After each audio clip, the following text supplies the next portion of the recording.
Počúvate Voľné Rádia Prešov, zdraví vás Peťo, prajeme vám príjemné popoludne a nie som tu sám, mám tu dvoch veľmi zaujímavých mladých ľudí, ktorí sa rozhodli zorganizovať fantastický projekt, pretože v škole toho majú málo. Ivana Bajerová, Ondrej Štefanič sú hostami v Rádiu Prešov, prajem príjemné popoludne.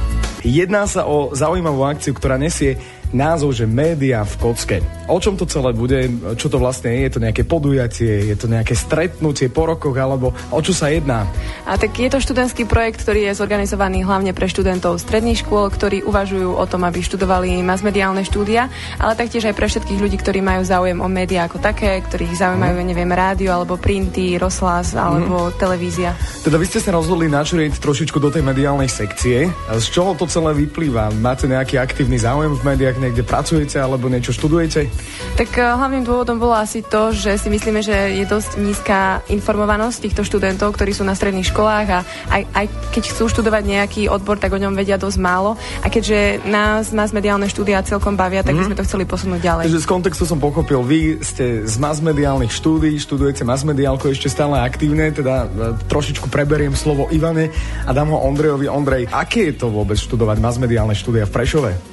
Tak ja práve som ukončil bakalársky stupeň, teraz som bakalár a chystám sa do 4. ročníka a je to zaujímavé, lebo človeku to otvorí veľa takýchto možností, ako by som to povedal. Takže mňa to baví a médiá ma bavili už asi od detstva, tak povedať. Teda vy ste v oblasti médií aj, dá sa povedať, že aktívny, nielen nejaký pasívny, že zapnete si telko, vyvalíte brucha, prepínate ovládač, ale snažíte sa možno, že aj odniesť to také mediálne posolstvo pre nižšie a mladšie generácie. Prostredníctvom projektu Média v kocke. Kedy bude tento projekt realizovaný a čo v podstate je to za projekt? Ten projekt sa bude konať 10. až 13. júla, ale v podstate ho organizujeme neustále. Teraz momentálne sme v tom štádiu, keď chodíme po školách a pýtame sa študentov, o čo majú záujem a vlastne približujeme im tento projekt. Je to vlastne také priblíženie toho, že o čom sú masmediálne štúdia, o čom je tento odbor a je to taký prierez týmto odborom. Aha. Teda bude to viacdňové stretnutie, niečo ako také chatovanie? No, dá sa to nazvať aj ako chatovanie, ale myslím, že v tom takom pozitívnom zmysle, že sa aj niečo naučia, ale zároveň nebude to len v tej rovine, že budeme do seba tlačiť nejaké teoretické poznatky, určite sa dostaneme aj praxi a k tomu nám pomôžu rôzne médiá, ktoré u nás na univerzite fungujú. Kde sa zrodila tá myšlienka? U koho konkrétne? Alebo bol to nejaký taký spoločný nápad? Máte spoločenské myslenie? Vy ste spolužiaci zrejme. Áno, takže sa veľmi dobre a veľmi intimne poznáte v úvodzovkách? Tak intimne neviem, či áno, ale ako spolužiaci určite. Myšlienka vznikla u nás doma v obývačke, keď to môžem tak na rovinu povedať. Takže to už máme ten intimný priestor. Tak dá sa povedať, že to bolo. Ale táto myšlienka mohla byť zrealizovaná len vďaka ďalším ľuďom a to sme my všetci, ktorí tento projekt organizujeme. V dnešnom rannom spoji, respektíve voľnáku, pretože už je popoludne, sú Ivana a Ondrej, organizátori študentskej akcie Média v kocke. Tak ešte raz vítajte u nás. Ďakujeme.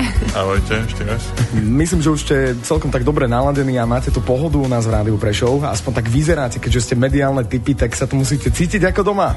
No, ja inú možnosť ani nepripúšťam. Je to zatiaľ v pohode. Zorganizovali ste projekt Média v kocke, ktorý sme si tak trošičku načrtli. Poďme pozrieť na jednotlivé dni a na jednotlivé aktivity. Čo všetko prihlásených ľudí teda na tomto projekte čaká, s kým sa stretnú, čo zažijú? Tak celý projekt je robený spôsobom teória a prax. To znamená, že v ranných hodinách naši prednášajúci z masmediálnych štúdií zabezpečia nejaké prednášky na jednotlivé témy. Jeden deň to budú printy, iný deň to budú elektronické médiá a taktiež televízia. A v tých poobednejších hodinách sa skôr budeme venovať praktickejším veciam. To znamená, že my, organizátori a teda študenti, si týchto mladých ľudí zoberieme každý určitý počet ľudí a budeme prakticky ukazovať v jednotlivých workshopoch, čo a ako v praxi. To sú také europrojekty, v podstate také team buildingy a určite tam máte aj nejaké spoločné zábavné aktivity. No, ten team building bude hneď prvý večer, keď pôjdeme asi spoločne opekať, aby sme sa takto zoznámili. Koľko ľudí očakávate vôbec na takomto projekte? Predpokladám, že je to prvý ročník. Áno, je to prvý ročník a my sme si dali taký limit, aby sme sa každému mohli venovať individuálne. To znamená jeden k jednému? Nie až tak, ale je tam, dohodli sme sa, že ten vrchný počet je 30 ľudí. Aby to naozaj nebol taký kurz, že príde nám tam 100 ľudí a nikto nič nestihne urobiť, tak ten limit je urobený. Tak to vychádza asi 3 ľudia na jedného organizátora alebo 4 ľudia, čo je myslím. Koľko máte momentálne prihlásených, ako to vyzerá, a možno, že sa pozrieme na takú demografiu, že či je tam viac dám alebo pánov, kto má viac o média záujem vôbec? Tak v súčasnosti je 7 prihlásených, ale keďže poznáme, akí sú študenti, vždy sa prihlasujú na poslednú chvíľu, tak si myslím, že to číslo ešte určite bude stúpať. Teda v podstate ešte táto akcia nie je celá zabukovaná, nie je to ako dovolenka v Egypte, nejaký dobrý termín jednoducho za rozumnú cenu. Dá sa tam ešte dostať? Áno, ešte ani zďaleka to nie je ukončené. Hovorím, ešte momentálne prebieha tá fáza, kedy chodíme po školách a rozprávame sa so študentmi. Takže je tam ešte veľký priestor aj na prihlásenie. Prihlásiť sa môžete do 30. júna, takže ja myslím, že je ešte kopec času. Kopec času? To je 8 dní. No pre študentov, myslím, že my z vlastnej skúsenosti vieme, rozumiem, že to je ešte ako celý rok pre nás. Keď sa chcem prihlásiť, čo preto musím urobiť? Treba zaslať e-mail na adresu mediavkocke@gmail.com a my vás už budeme kontaktovať prihlasovacím formulárom. Beriete absolútne každého bez rozdielu rasy, pohlavia, sexuálnej orientácie a veku, alebo má to nejaké limity a hranice? Nemá to vlastne žiadne limity, ale v podstate sa môžu prihlásiť aj učitelia, keď chcú, ale ten projekt je vyslovene robený pre stredoškolákov, pre tých, ktorí sa rozhodujú, že kam ísť na akú vysokú školu, ale nie je to obmedzené. Myslím, že môže sa prihlásiť naozaj každý.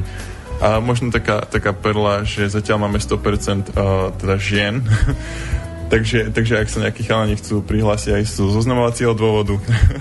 Ja si myslím, že je to dosť taký faktor, že sa ženy hlásia, lebo aj keď sme na tých prezentáciách, tak väčšinou sa študentky zaujímajú o masmediálne štúdia. Chlapci sú väčšinou ticho. Čím to je spôsobené podľa vás? Vy ste tu jeden chlapec, jedno dievča, takže by ste mohli tak aj odpovedať na takúto otázku. Možno je to spôsobené tým, že aj v našom ročníku je vyše 30 dievčat a ženy sa radšej predvádzajú, alebo čím to je? Aké to má dôvody? Možno. Ivana, ako žena. Nie, ja si myslím, že chlapci sú skôr technicky orientovaní a masmediálne štúdia nie sú dvakrát technický odbor. Ondrej tak ticho súhlasí, však čomu zostáva.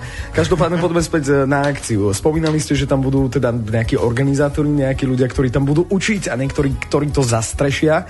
A dokonca tam budú možno aj nejaké známe osobnosti. Koho každého tam teda uvidia? Tak známe osobnosti by sme konkrétne nechceli prezradiť, a to z toho dôvodu, že program sa môže meniť v závislosti od toho, že by sa náhodou niečo vyskytlo, tak to nechceme, ale môžem prezradiť, že tam budú ľudia z celoplošných médií, či už televízie alebo rozhlasu. To je taká všeobecná odpoveď, aspoň nejaká taká malá lastovička. My práve nechceme dávať tieto malé lastovičky, pretože asi všetci vieme, že títo mediálne známi ľudia majú program veľmi nabitý a stalo sa nám už, že sme niečo možno prezradili skôr a následne na toto ten človek odvolal, takže práve z tohto dôvodu nechceme ale ja mám jedno meno. Docent Juraj Rusnak.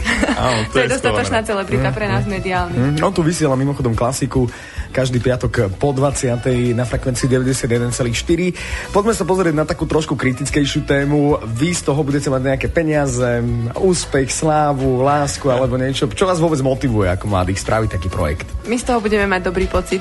No, tam je to čiste dobrovoľnícky projekt, nie sú z toho žiadne benefity. Nie, je to naozaj len o tom, aby sme priblížili tento odbor. Je to od nás študentov, nevyšlo to od učiteľov, nevyšlo to od univerzity. Je to proste naša snaha. Možno je to pre niekoho naivné robiť takéto veci, ale je to fakt len dobrovoľné a nie je z toho žiadny benefit. Jediná podpora tam je zo strany univerzity, a to vlastne čo sa týka propagačných materiálov alebo reklamy a zabezpečenia nejakých materiálnych vecí. V našom štúdiu sú dvaja hostia, Ivana a Ondrej. Rozprávame sa o veľmi zaujímavej akcii, ktorá sa volá Média v Kocke, a naozaj už som asi 5-krát spomenul slovo zaujímavé, teda váš záujem určite očakávame.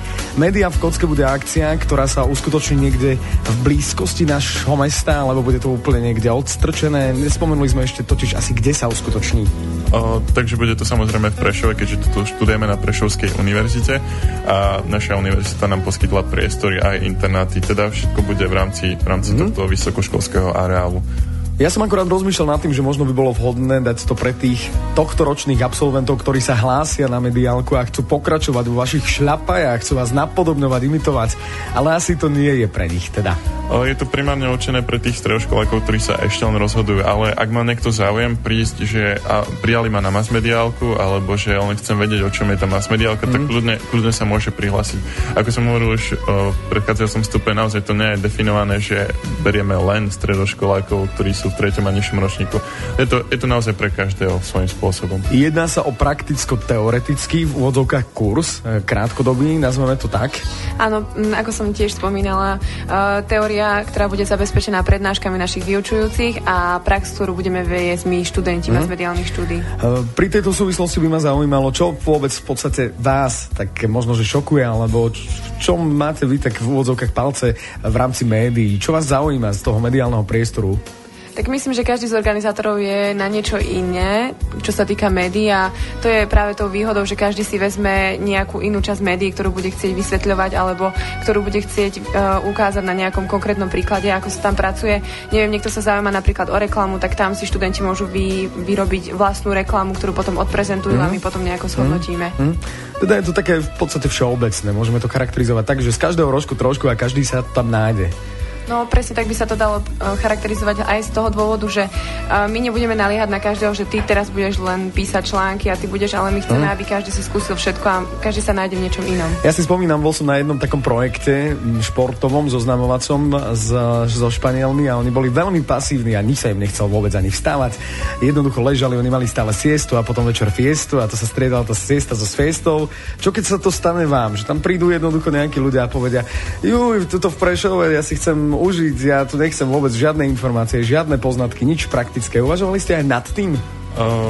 Uvažoval som nad tým, samozrejme, keď som išiel prezentovať, ale tú prezentáciu tým študentom robíme v tom štýle, aby jednoznačne vedeli teda, že ten program je nabitý a že ak niekto si chce oddychnúť, tak na to má dovolenku. Tento kurz bude naozaj o tom, že to nebude letný tábor o srandách, teda bude tam aj zábava, jasné, ale je to naozaj prierez tým odborom a snažíme sa využiť každú jednu voľnú minútu, ktorá tam bude.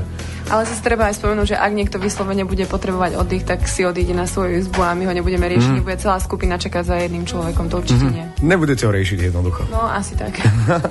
A každopádne vy ste už trošku iná generácia ako ja, aj keď nie je taký veľký rozdiel medzi nami. Ako vy vnímate vôbec dnešné štúdium, dnešný svet? Hovorí sa, že mladí ľudia sú pasívni, aj keď vy priznačne nie ste teda pasívni, aspoň nemám z vás taký pocit. Ako sa vám žije v dnešnom svete? Tak ja môžem povedať za seba, že ja som celkom spokojná, aj čo sa týka školy, ktorú študujem, a to nás viedlo k tomu, aby sme vymysleli tento projekt. Je pravda, že všeobecne panuje taký názor, že keď to niekomu povieme a povieme, že je to neziskovka a nič z toho fakt nebudeme mať, iba dobrý pocit, tak ľudia sa dívajú, že a to fakt robíte len tak. My radi prizvukujeme, že áno, pretože chceme poslať a teda nejaké to poslanie posunúť ďalej aj ostatným študentom a myslím si, že tá informovanosť je fakt úplne na nízkej úrovni a preto to chceme zlepšiť. Ondrej, aký je tvoj pohľad na život ako mladého človeka, ktorý ešte všetko má pred sebou a hľadá si možno nejaké tie atribúty v živote, ktoré chce pospájať, aby mal ho dokonalý, čo možno najideálnejší? Ja neviem. Moja životná filozofia neviem momentálne, aká je v tejto chvíli, takže... Tak snad to bude niečo s médiami, keďže organizujete mediálny projekt. Verím, že vám všetko vyjde. Každá jedna aktivita bude dotiahnutá do konca a úspešne dotiahnutá do konca, to je dôležité. Ak je ešte niečo, čo by ste chceli povedať, keď to nie je vulgárne, tak to môžete pokojne povedať aj v tejto chvíli. Tak asi to, že sa prihláste do toho 30. júna, máte ešte čas, ale sme aj na Facebooku, taktiež ten e-mail, ktorý som spomínala, mediavkocke@gmail.com, a ešte sme zabudli spomenúť cenu kurzu, ktorá je 50 eur a to je úplne minimum, lebo v tom je aj strava a ubytko. Teda treba niečo zaplatiť, ale nie ste ochotní dofinancovať to, Ivana? No tak ja určite zo svojich príjmov v dneskovom rádiu určite.